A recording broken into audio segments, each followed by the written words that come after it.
Okay, today we're going to be learning Yoma Daf Tet. This week's learning is dedicated by Audrey Mondro in memory of her precious mother, Bessie, Nanny Mauskov, Bas Yalea Bat Meir Yehuda, and Sevya Chaya, a woman who not only practiced the Torah laws, but by her actions and her being taught us the thread that holds the entire Torah together. And that is the manner in which she conducted herself.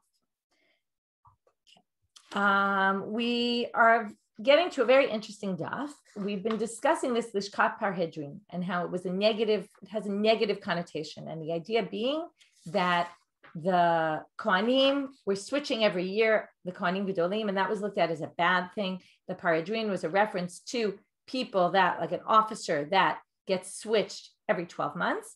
Now we're going to see a story or a halacha that then is affected by the use of this word parhedrin. This has nothing to do with Kohanim Gedolim. It's just used to tell us about the parhedrin and how a parhedrin is an officer that's switched every 12 months. Okay, in this case, it'll be a non-Jewish officer. So let's read. Tanan Hatam, we're at the bottom of Chet Amud Bet. It says in the Mishnah, Hanachtomim lo chivu otan chachamim lafrish ela trumat maaser v'chala.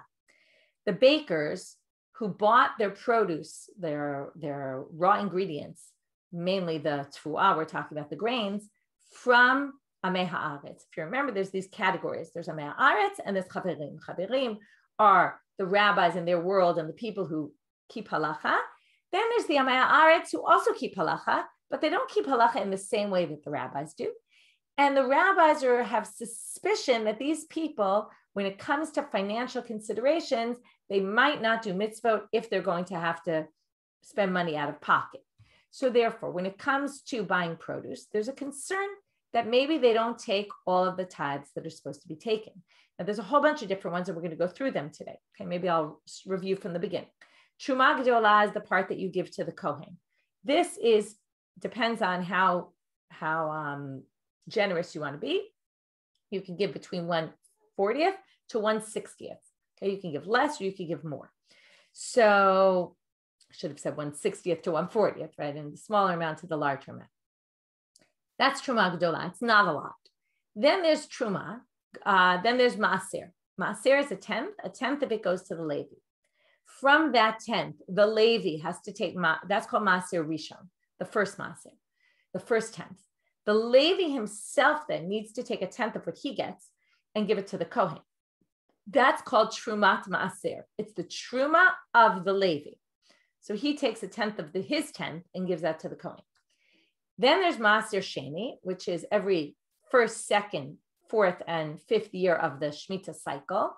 You're supposed to take a portion, we've seen this many times, bring it to Jerusalem or redeem it onto coins and bring the coins to Jerusalem and buy produce in Jerusalem, which could be also meat, by the way. We learned this in Shkalim. Then you have Maaser Ani, which is in years number 3 and 6. Instead of Maaser Sheni, instead of taking it yourself to Jerusalem, you give it to poor people. So those are the things we're going to talk about. So the Nachtomim, when they bought from the Amei Haaretz, even though the rabbis instituted a halacha called Demai, which is that when you have produce that you're not sure what the status is because you bought it from an Amei Haaretz and you don't know if he took all of the tithes, then you have to take, generally we actually make you take everything. Okay, you have to separate all the different maasers other than Truma Gedolah. We assume that they do Truma Gedolah, and we're going to see that inside. But when it comes to these bakers, instead of saying everything you have to do except for Truma, it was the opposite. It said you don't have to do any of them, only Trumat Maaser. That was interesting. Trumat Maaser is what the Levi gives to the Kohen from his Maaser. Now, why would I have to take Truma Maaser? But the point is, since I'm not giving it to the Levi, I at least have to take a tenth of a tenth and give that to a Kohen. What the Levi, if I had given it to a Levi, that's what he would have given to the Kohen. That's the only thing they make me do. So we're going to see why. Okay, remember we're bringing this because of the Parhedrin. We're not going to get to that for another little bit. Bishlama Truma Gedolah lo. So they take this mission and they start analyzing. I understand why they don't have to give Truma Gedolah. That's obvious. They're going to go one by one. Titania, Lefisha Shalach b'chol Gvul Yisrael v'ra'a she'em mafrishim ela Truma Gedolah bilvad, ela Truma Gedolah bilvad. Says here, the reason they don't do Truma Gedolah, and this I told you already, because it says in a Braita that they checked and they went and did a survey they asked all these people, do you take truma? Do you not take truma? And they figured out that almost all, or maybe even all, Amei Haaretz, anybody, takes truma gdola. That they take, probably because it wasn't a lot. And maybe they felt it had higher status, maybe. But in any case, the facts on the ground are people separate truma gdola, so you clearly don't have to worry about that. Maaser rishon maaser ani namilo. That's also quite obvious. Namilo means also not, meaning also I have no question about it. Because remember, we started with a bishlama. A bishlama structure is we're going to take a list of items. Sometimes it could be 2, sometimes it could be 5. We're going to take a list of items. In our case, we have a bunch. We're going to say bishlama means it's shalem, it's full, it makes sense. The following makes sense. We understand why not truma gdola. We understand why not truma maaser rishon and maaser ani. We're going to explain why in a second. And then they're going to say ella, but there's something that we don't understand in this list. So maaser rishon and maaser ani, we understand why. Because hamotzi mechavero alav haraya. This comes up in laws of damages in general. We're going to see this many, many times throughout Shas, which is if you want to take money from me and claim that I owe you money, the burden of proof lies on you. If the money's in my hands, then the burden of proof lies on the one who's trying to take it out of my hands. Like if I have something that belongs to me in my house and you say that's mine, you can't just take it. You have to prove it. The burden of proof lies on you. If I can't prove it's mine, it doesn't make a difference. It's in my property. I get to keep it. So here, what happens? Well, if we don't know, was Maaser Rishon taken? And did the Am Haaretz give it to a Levi or not? Or did he give the Maaser to the poor person or not? Well, if I'm here and there's a doubt about it, then according to some of the Mefarshim, I actually have to separate it because I can't not separate it. But once I separate it, I can eat it myself. I don't have to give it to the person who's supposed to go to because they can't prove that it's theirs because they have no way to prove that the Am Haaretz didn't already give them a portion. So since they can't prove it, I get to keep it. Okay, so that's also pretty simple. Ella, Maaser Sheni, but what we don't understand is the Maaser Sheni, that's the one that I get to eat myself and I eat it in Jerusalem. So it's not like there's anyone on the other side pulling and saying it's mine. No, I get to eat it myself. So why didn't they insist that at least the Maaser Sheni they take to Jerusalem? Because if you really have to take Maaser Sheni, then it has to go to Jerusalem. So why don't we say nifreshu, separate it, vinisku, go up, which is meaning going up to Jerusalem, vinichle b'Yerushalayim, and eat it in Jerusalem. Why not? So here comes our parhedrin, which is why we got here in the first place. Amar Ula, mitoch sheparhedrin halalu chovtinotan kol yud bet chodesh, because every 12 months there's new officers in place, and they impose strict restrictions on these nachtomim, on these bakers. They cause them to drop their prices. Okay, every time a new officer comes, right, he wants to show off his power, and he goes and he says, "Oh, you have to drop the prices." So these poor bakers, they're not making any money, barely, and now we're going to make them out of Suffolk schlep their stuff to Jerusalem and eat it there. And we don't want to bother them so much. So therefore, lo atrachinu Rabbanan. So the rabbis didn't insist that they do this, because remember, the whole idea of Demai is a rabbinic institution. The rabbis said, we're concerned that maybe the Amei Haaretz didn't take. Now, first of all, some people think that the Amei Haaretz really did take Trumot and Masrot for the most part. And the rabbis instituted this as an extra thing. And maybe they also, to remember the rabbinic world, they were trying to separate between those who learn and those who don't learn. And the Amei Haaretz were the people who didn't learn and didn't keep halacha the way on their standards. So it could be they were also trying to limit how many people would buy produce from them, almost like a boycott to a certain extent. They wanted to strengthen the rabbinic community, the chaverim, rather than the Amei Haaretz. So maybe that's why, but it's not necessarily that there's such a huge concern. And therefore, when there's a situation where these people are suffering as is, and they're having a difficult life selling their bread, we're not going to make them take some of their doughs and bring it to the temple to eat it there, because they're trying to sell, they're trying to make money, and the rabbis understood that, and therefore kind of allowed them only to take the Truma Maaser, which that really has to be taken, okay? Because that's Truma that goes to the Kohen. There's no way around that. So now the Gemara says, my parhedrin, where do we get this word from? What does it mean? They say porse, which obviously doesn't help us because we don't know what parhedrin is and we don't know what porse is, right? But they assume it means it's some sort of officer. Amar Rabba bar Bar Chana, Amar Rabbi Yochanan. So now we're going to start with our comparison of the first temple to the second temple, which is going to lead us to have a whole discussion about why was not only the first temple and the second temple destroyed, why was Shiloh destroyed, the Mishkan, and we're going to have a whole comparison about what was worse, first temple or second temple, right? The worst of two evils, right? Neither, right? If you ever learned Sefer Melachim, you know things weren't great in the time of the first temple either. The question is, was it worse in the time of the second temple or not? So he quotes a verse, "My dichtiv, Yirat Hashem tosif yamim ushnot reshaim tiktzorna." Okay, this is a verse from Mishlei. Fear of God will add days, and years of the evil people will be cut short. So what is this a reference to? Well, we're going to actually say it's a reference to the Kohanim, and a different reference to the Kohanim in Bayit Rishon, the Kohanim Gedolim, the high priests in the first temple, and versus the high priest in the second temple. How do we see this? Yirat Hashem tosif yamim. Ze mikdash rishon. Clearly, the Kohanim Gedolim must have been more God-fearing people in the first temple. How do we know? Well, let's get some facts on the ground. Sha'amad 410 shanim. It was standing 410 years. V'lo shimshu bo ela 18 Kohanim Gedolim. Okay, there were only 18 Kohanim Gedolim in all of those 410 years. That means, right, they were Yirei Hashem, they must have been God-fearing, and therefore they had long days as being Kohanim Gedolim. There's a debate, by the way, about whether when they switched Kohanim Gedolim every year, was it because the Kohanim Gedolim died every year and it was almost like they got punished every year by God? Or was it the new ones were buying their way in and they just got kicked out of being high priests, not necessarily that they died? So Arichut Yamim here, lengthening their days, could be lengthening their days in this world, or it could be lengthening their days as Kohen Gadol, because it could be someone else would have replaced them even when they were still alive, like their reign or their tenure as a Kohen Gadol.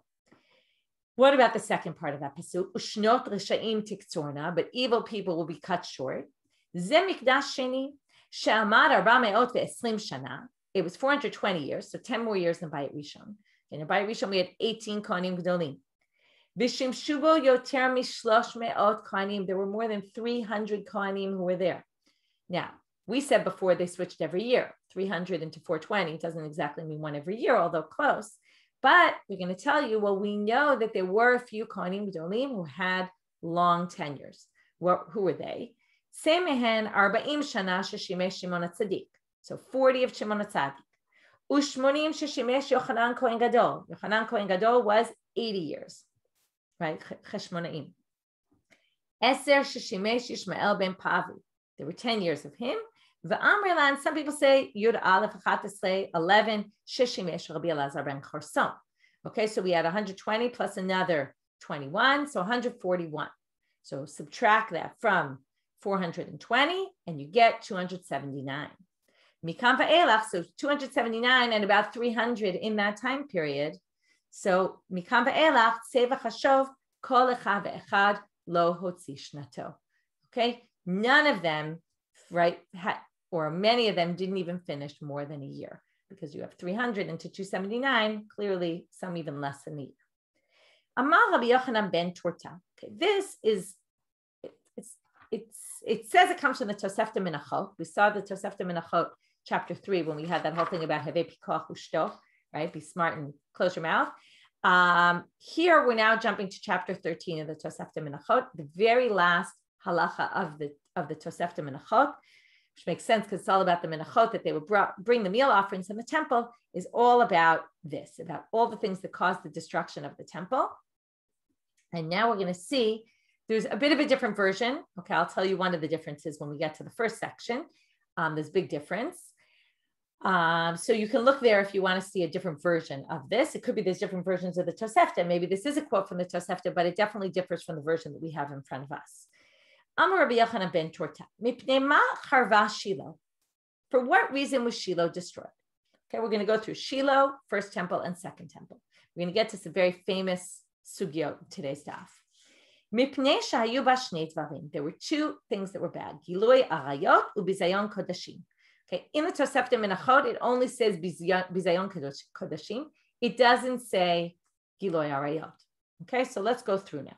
Gilui Arayot is licentious behavior, and Bizayon Kedoshim is disgrace of sacrificial meat. So Gilui Arayot, where are we going to find all these problems? In the sons of Eli. If you remember, Eli was the Kohen in the time that Shmuel becomes the Navi, and his sons do bad things. And we're going to darshan now the psukim about the sons. You're going to see that one is more clear in the text and one is less clear, which is maybe why the Tosefta only has the Bizayon Kodashim, because that one's very clear. The Gilui Arayot is a little bit less clear. Gilui Arayot tichtiv. How are we going to know this? Ve'eli zaken ma'od. Eli was very old. Okay, I put this in a chart, right? By Rishon, right? The Mishkan, by Rishon, by Sheni, what the sins were. And then for each sin, we're going to have a verse. Where did we learn it in the verse that this was the issue? Okay, except for by Sheni, where we no longer have any verses anymore. The Second Temple, there's already no books of Tanakh written about that. So here it says, Ve'eli zaken ma'od, right? Other than the building of Bayit Sheni, which we have a little bit, but that's about it. We certainly don't have at the end when the destruction happens. Ve'eli zaken ma'od. So he was very old. V'shamat kol asher ya'asum banav l'chol Yisrael, right? When he got old, they started telling him all these terrible things that his sons were doing. Ve'et asher yishkevun et hanashim atzavot petach ol moed. And they sleep with the women who come and camp out in front of the Ohel Moed where the Mishkan is. So it sounds like they're sleeping with women, Gilui Arayot. But Afagav de Amar Rabbi Shmuel bar Nachmani Amar Rabbi Yochanan, even though Rabbi Shmuel bar Nachmani said in the name of Rabbi Yochanan, Kol Omer b'nei Eli chatu eino ela toeh. If you say they sinned, you're mistaken. It's a very famous line. It's said not only about them, it's also said about David HaMelech, for example, Reuven, when he switches the beds, right? There's all these lines about, whether these people sinned or didn't sin. I think it's said about Reuven, if I remember correctly. Anyway, there's a whole slew of people, even though it says they sinned, they didn't really sin, according to some people. But even so, mitoch sheshahu et kinehem, mi ha'ma'aleh alehem ha'katuv ki'ilu shchavu. They didn't really sleep with them, but what did they do? They delayed sacrificing their pairs of birds. These women came. They, let's say, had babies and given birth, and they were supposed to go home to their husbands. But what happened? They had to wait. If you remember, we learned in Shkalim that as soon as people would bring the money for the kinim, you can assume that the Kohen sacrificed it that day, and you can already eat sacrificial meat the next day and assume that you received the atonement that you needed, because the Kohanim was regime and they took care of things when they were supposed to. However, in this case, what does it mean that they slept with the women who were hanging out, camped out in the Ohel Moed? It means that the women had to stay camped out in Ohel Moed until they got word that their sacrifice was brought. And presumably that didn't happen in a day, and they'd have to sleep over. And that's why they were camped out by the Ohel Moed. They'd have to camp out there and wait until they got word from inside the temple that their sacrifices were brought, because otherwise they want to leave it without knowing that they were good. And therefore, they had to then, right, they missed sleeping with their husbands. So it was as if they slept with them, okay? Chofni and Pinchas, the sons of Eli, didn't really sleep with these women, but it was like they did. Okay, there's different explanations brought exactly why it was like they slept with them. I'm giving one. There's other explanations given. They're also maybe because they were camped out in Ohel Moed. That meant that people saw them walking, people walked by them, and then maybe they attracted attention of other men, and therefore they indirectly caused Gilui Arayot. There's all sorts of explanations given, but we'll suffice with that. Bizayon Kodashim, disgrace of sacrificial meat. How so?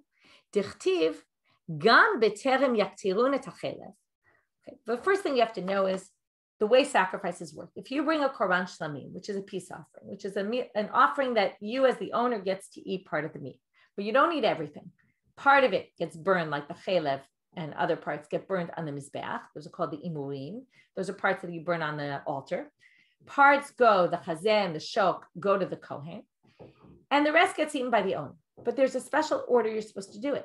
You can't eat before the altar eats, so to speak. They call it eating on the altar, right? Before you burn on the altar, which is to God, you can't eat your portion. That would be disrespectful. So that's what we're going to see. This is what they did. So gam beterem yaktirun et hachelev, even before they burnt the fats, which were the parts that were burned on the altar, uba nar hakohen, the youth, the kohen, the younger kohen, would go va'amar le'ish hazovech. These are psukim directly from Sefer Shmuel. He would say to the ish hazovech, he would say to the person sacrificing, Tna basar litzlot lekohen, give me meat that I can roast. Give me the parts that are mine. I don't want you to roast the whole piece of meat and then give me my parts. I want my parts now. I don't want to wait. I'll roast it myself. I don't have patience to wait for you to do your roasting whenever you get to it. I want it right now. So the person says to him, you would think it would be the reverse, but the person says to him, right? The Kohen would know this. The person says, first burn the chaylev on the altar, and then I'll take whatever you want. And the Chofni and Pinchas would say to him, no, give me now, right? Almost like putting a gun to their heads, right? If not, I'm going to take it by force. Okay, so either give it to me, in a willing manner, or I'll take it by force. The pasuk ends with their sins were great in the eye to the face of God, right? Because this was a disgrace to God, because they would then take it and eat it before they burnt the fats on the altar. You can see that both of these sins are sins of delaying, right? Delaying things that shouldn't have been delayed. Okay, because these people disgraced the meal offerings of God. Okay, so that's Mishkan Shiloh. This is why it was destroyed. Next one, Mikdash Rishon, first temple. For what reason was it destroyed? Because of three things that happened. These are the three famous, right? The ones that come up in Yareg Val Yavor. If someone puts a gun to your head and says you have to do these, you can't do them even though. So here they are. These are the three things that were done in the first temple, right? So worshiping of idols, Gilor Harayot again, licentious behavior, and Shvichut Damim, and killing other people. Where do we see this? Again, we're going to have to go through verses and prove it. Avodah Zarah Dichtiv, Ki Katzal, we're now quoting verses from Yeshayahu, Ki Katzal HaMatzah Mihistareah. Okay, the bed is too short from Histareah, which we're going to see in a minute how they translate. Mai Katzar Matzah Mihistareah, Amar Rabbi Yonatan, Katzar Matzah Zem Mihistareah Alav Shnei Re'im Ke'echad. Histareah milashon lehistarer, to shrara, to be in charge.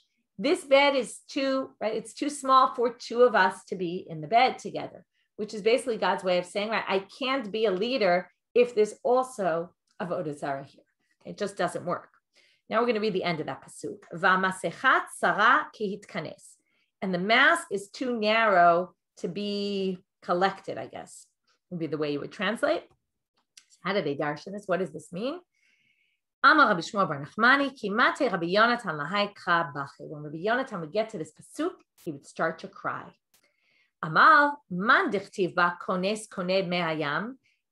The one who says, now they're saying, what's this kihit kanes? What do we mean by this? Or what's it a reference to? It's a reference to a verse in Tehillim which says that God can gather up the water and put it in a mound. In other words, God is all powerful. He can take all the waters and make it into one mound.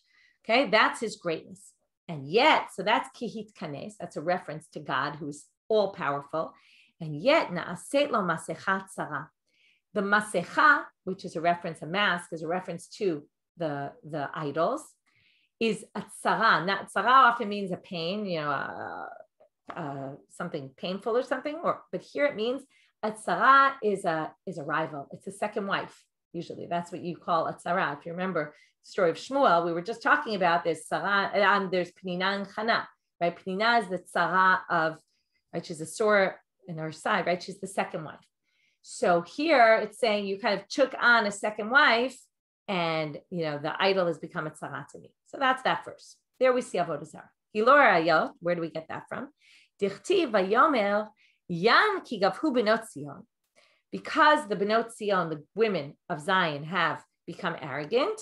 Vatelechna nituyot garon, or I should say they've gotten taller, and they become nituyot garon, which is arrogant. Umisakrot einayim, which we're going to have to explain in a minute what that means.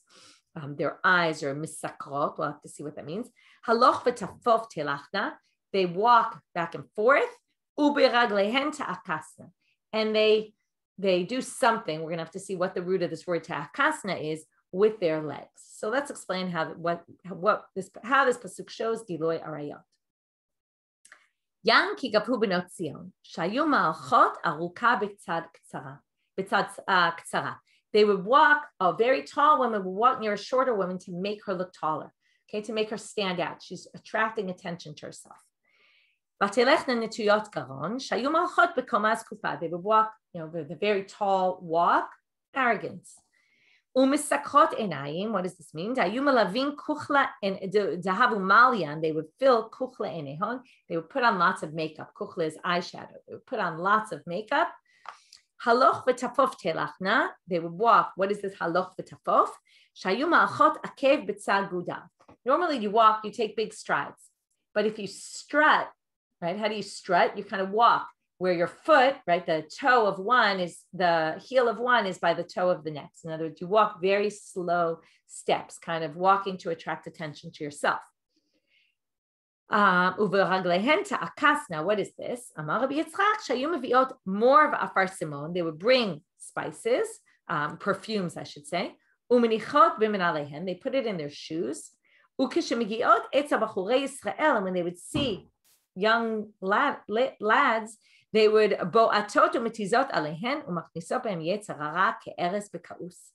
they would spritz, they would stamp on their feet. The perfume would spritz out onto the men that would pass, and they would basically kind of it was like their perfume was the Yetzer Hara, the evil inclination going into them like the venom of a snake.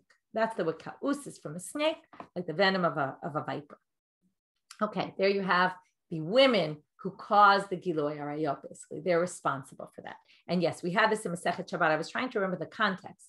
I don't remember exactly where it came up, but we definitely had this source before. Next. Okay, Shvichut Damim. This is going to be a very easy one. Dichti v'gam dam naki shafach menashe harbe ma'od ad asher mileit Yerushalayim peh lepeh. Okay, it's a pasuk in Sefer Melachim, and it says it explicitly. Menashe was killing people, right? Innocent people. So there you have the big three. And you think that's pretty bad, right? But now they say, okay, we're going to basically see that the whole learning Torah was not a big deal in Bayit Rishon. Only by the later Bayit Sheni did learning Torah become a big central thing. So now, Mikdash Sheni, they were learning Torah, they were doing mitzvot, they were doing Gmilut Chasadim, right? They weren't doing those big three sins. So what happened there? We know this is a big theme in the Gemara, right? We have it with the students of Rabbi Akiva who died during Sfirat HaOmer. We're in Sfirat HaOmer now, right? There's a lot of talk about sinat chinam and baseless hatred. And what do we learn from here? You think those three are bad? This one sin is equal to all three of those. Okay, so you could be learning Torah, you could be doing all those things. You have sinat chinam, baseless hatred. That's up there. Now it seems like this section is a little bit weird and out of place. It seems like they're going back to Mikdash Rishon. Risha'im hayu, they were pretty bad people. So how are they functioning and what they think? If you're doing all these things, what do you think? That the destruction wasn't going to come? Well, they trusted in God. They said, "Oh, God will save us. We could do whatever we want." You see this theme all the time in the Nevi'im. But God will help us. Now, Atal Mikdash Rishon. This is referring to Bayit Rishon, the first temple. Dichtiv, as it says in the pasuk. Okay, there's a pasuk I think from Yeshayahu. It's a pasuk from Micha. Rasheha b'shochad yishpotu. Their leaders judge with bribes. V'kohanecha b'mechir yoru, and the kohanim will teach for a price. Univiyah b'kesef yiksamu, and the Nevi'im, the prophets, will prophesize for a price. Ba'al Hashem yishanu, but they'll trust in God. Lemor halo Hashem b'kirbeinu lo tavo aleinu ra'ah. God is with us, so nothing bad will happen. We can do whatever we want. Nothing will happen to us.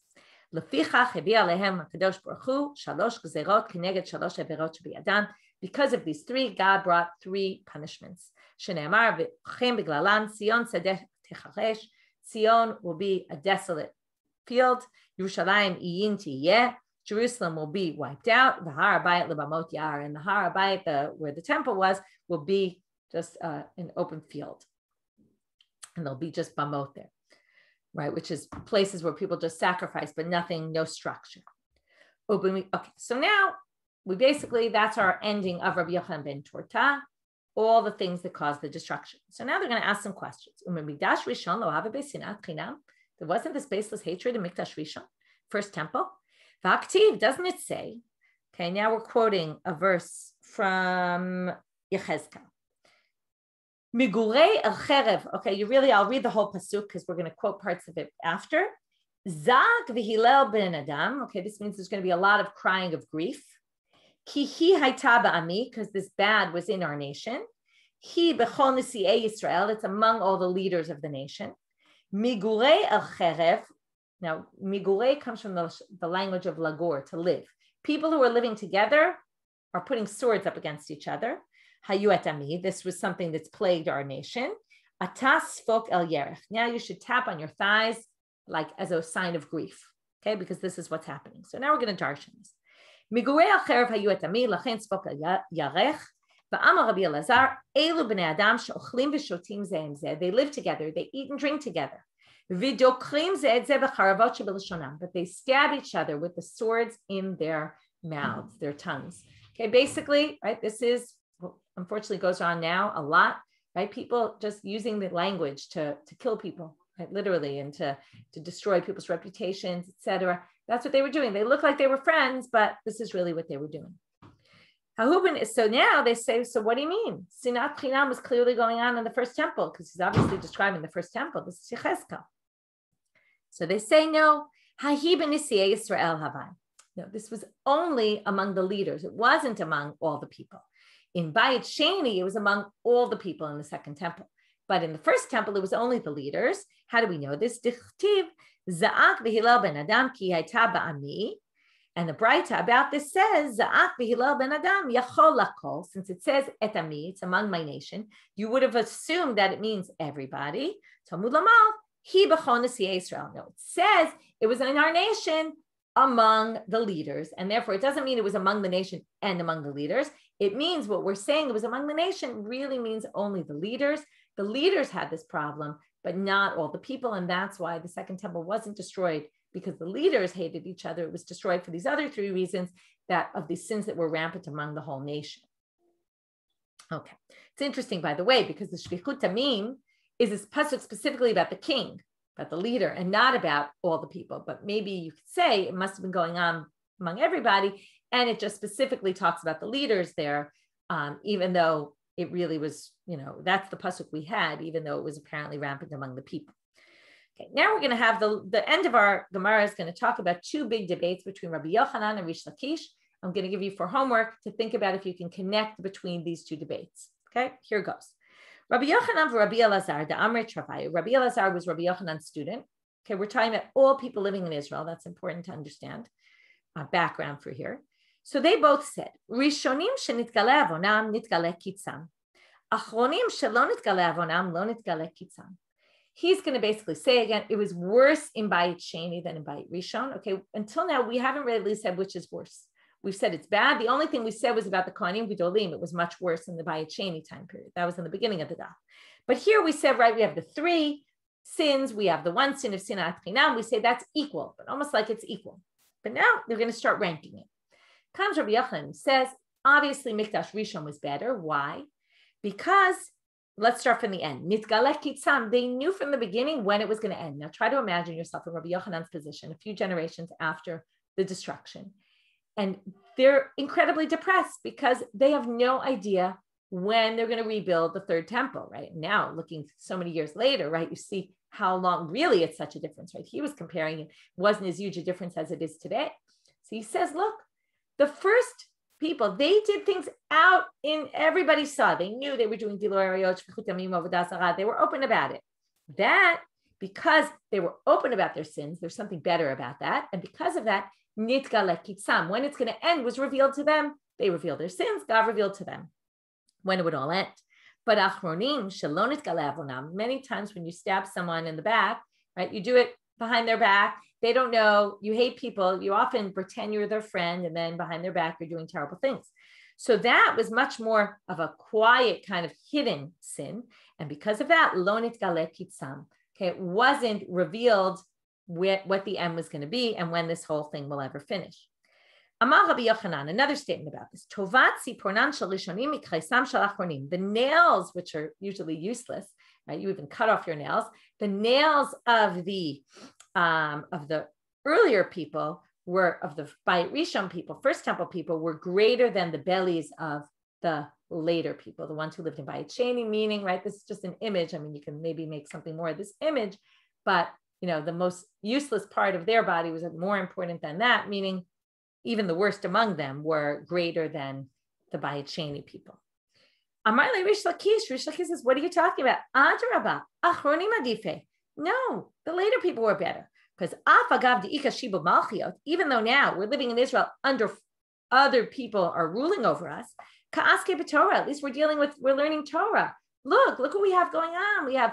We're thriving Torah community, right? That's not bad. And look at Babylonia, right? They're learning Torah. So this isn't a terrible situation. Whereas at the end of Bayit Rishon, that wasn't really going on. Amarle, Rabbi Yochanan says to him, Bira tochiach. No, the Beit HaMikdash is going to prove it. And as you're focusing on Torah, but we're missing the temple. The temple is so central to everything.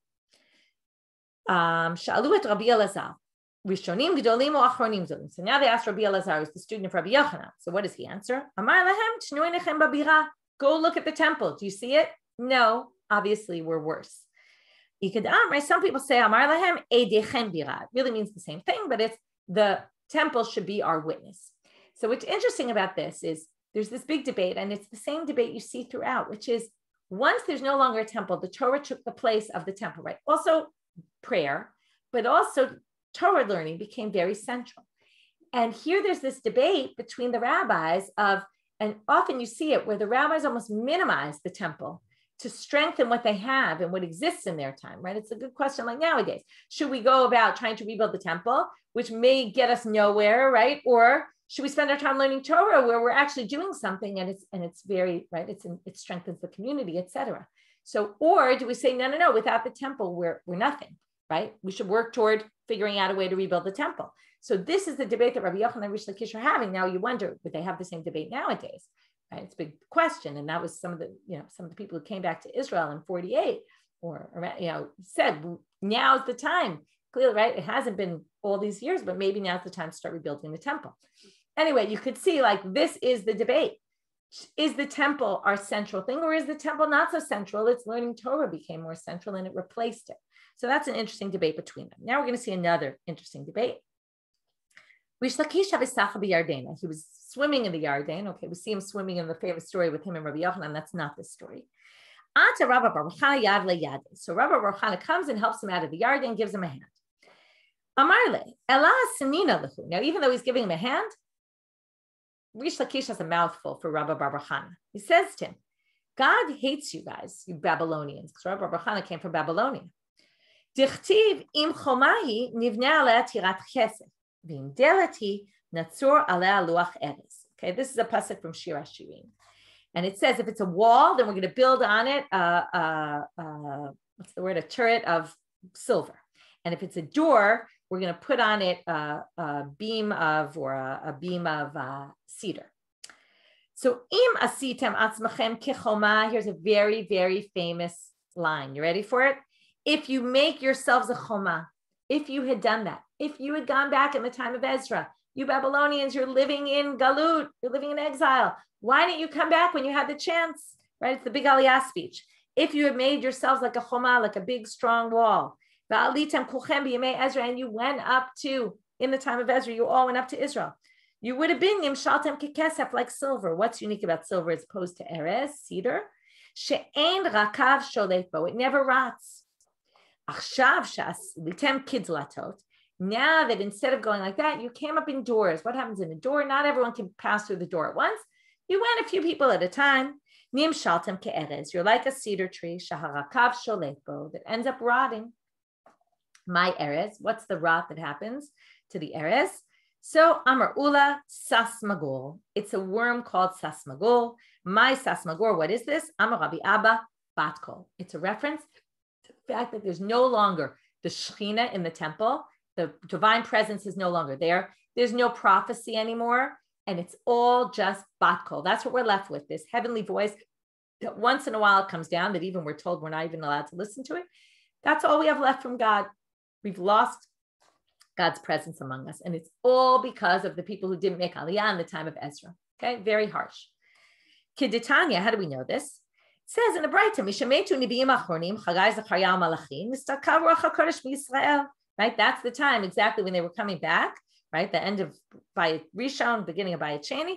Then that's exactly the time when Ruach HaKodesh left, and Adayin Hayu Mishamshin Bebatko. Now they have a very side issue before we get back to Rabbi Yochanan's approach. A very weird section. Rish Lakish Mimishtai Bahade Rabbi Bar Chana. There's a problem with this story. Why would he even talk to Rabbi Bar Chana? Why would we think he wouldn't talk to him? Umar Rabbi Elazar Demara Da'arid Yisrael Have. He was a big Talmid Chacham in Eretz Yisrael, teacher of everyone. Below Hava Mishtai Rish Lakish Badei. Rish Lakish wouldn't talk to him. He wouldn't open conversation with him. Demand Mishtai Rish Lakish Badei B'Shuk. It was known that if you saw Rish Lakish talking to someone in the shuk, you could lend money to that person or do a sale or anything else without any documentation. You knew that person was trustworthy because Rish Lakish didn't just talk to anybody. So it doesn't make sense he would talk to Rabbi Bar Chana. So Bahade Rabbi Bar Chana Mishtai, what you think he was talking to? So therefore, Amar Papa, Shade Gavra Beinayu, put someone else in the middle there, meaning either, Rish Lakish Hava Uze'eri, maybe it was Rish Lakish was the Eri. Obviously, they thought the Eri was a bigger Talmid Chacham than Rabbi Bar Chana. It would be more likely the Rish Lakish would talk to him. Rabbi Bar Chana have the Rabbi Elazar. Or maybe the whole story happened with Rabbi Elazar. Rabbi Bar Chana wasn't even Rish Lakish. So interesting aside. Not sure what to do with it. Why this is here?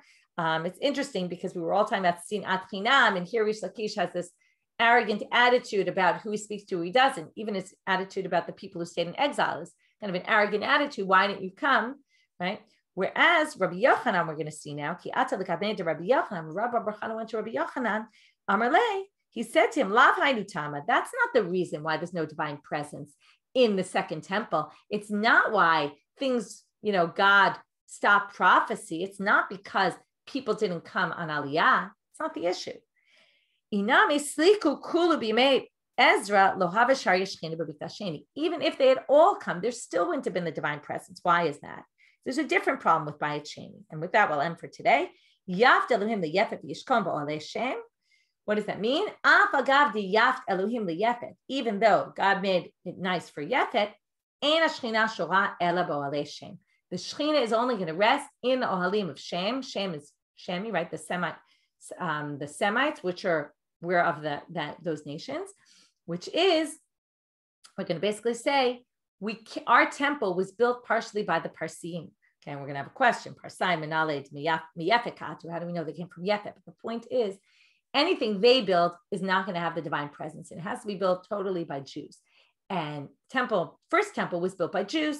It's true, he had some help from Piram Melech Tzor, but it was built by the Jews. And because of that, there was the divine presence. This second temple was not the same type of temple because it wasn't built fully by Jews. And because of that, that's why the Shekhinah wasn't there. So I'm going to leave you with thoughts about the connection between these two debates. Okay, so we have, was the Bayit Rishon, is the temple what's central versus the learning Torah that's central, right? Rish Lakish says it's learning Torah that's the most important. Rabbi Yochanan says it's the temple. And then in the second debate, is Aliyah, the fact that people didn't come, was that a horrible tragedy? And was that what caused the Shekhinah not to be there? Or was it that there were Gentiles involved in the building of the second temple? And because of that. So I want you to think about it. I'm not sure if there is a connection, but I thought it was interesting that they're juxtaposed, and I didn't come up with the connection myself, but if anyone has some ideas, feel free to share them. Okay, have a good day, everybody. We'll meet up tomorrow.